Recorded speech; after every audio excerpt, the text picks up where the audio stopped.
Le président congolais Denis Sassou Nguesso a promis samedi à son peuple d'engager une grande lutte contre la corruption et les délits économiques dans laquelle il n'y aura ni menu frétin ni gros poissons, la création d'une haute autorité de lutte contre la corruption lors de son message à la nation devant les parlementaires.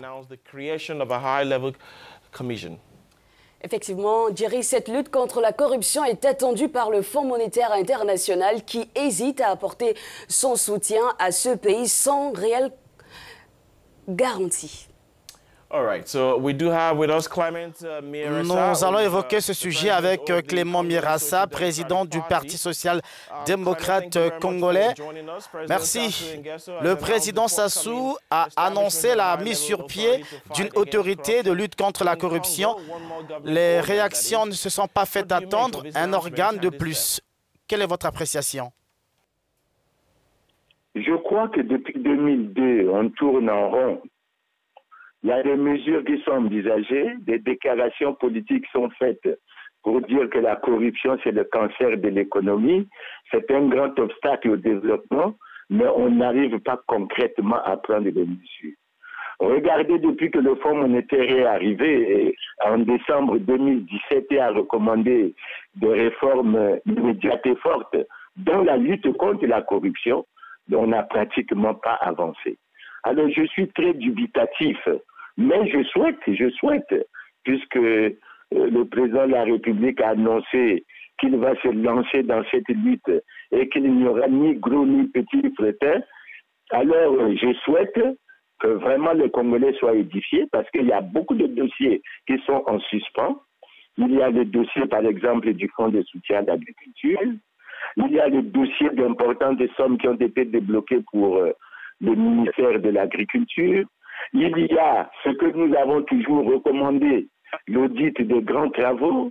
Il y a ce problème qui nous touche depuis longtemps, notamment la SNPC. Et vous savez qu'on a un gros problème depuis. Les Congolais se demandent où sont passés les 14 000 milliards d'excédents budgétaires qui étaient censés être logés dans un compte bancaire. Alors, je crois que les Congolais doivent être certainement heureux d'avoir entendu l'engagement du président et on l'attend aux actes. Parce qu'il y a eu on a été trop dubitatif, il y a eu trop de fausses promesses sur ce combat. Il faut que cette fois-ci, que ça se traduise en réalité.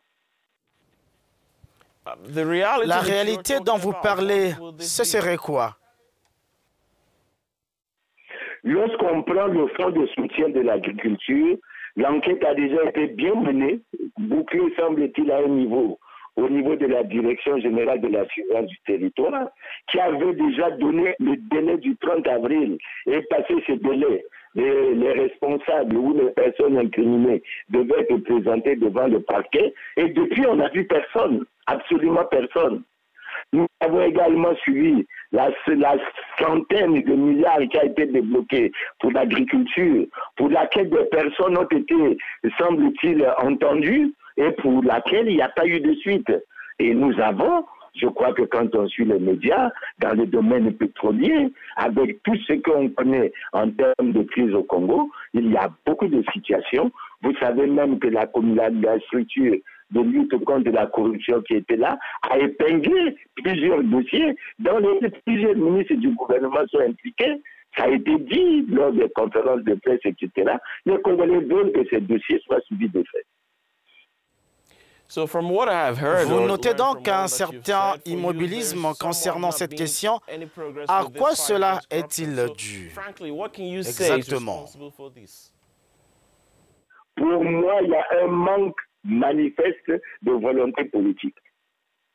Il y a un manque manifeste de volonté politique et il faut, à mon avis, regarder le message que les évêques ont adressé à une époque donnée en demandant que les fonds qui ont été détournés et placés à l'extérieur puissent être ramenés dans le pays. On a conscience que de l'argent a été détourné, que de l'argent a été volé. Mais il faut qu'il y ait des structures au niveau des organes de contrôle, au niveau de la justice et au niveau de ces structures qui s'occupent de la lutte contre la corruption. Il faut, à mon avis, qu'on soit maintenant pragmatique et pratique pour qu'on aille véritablement dans le fond du problème.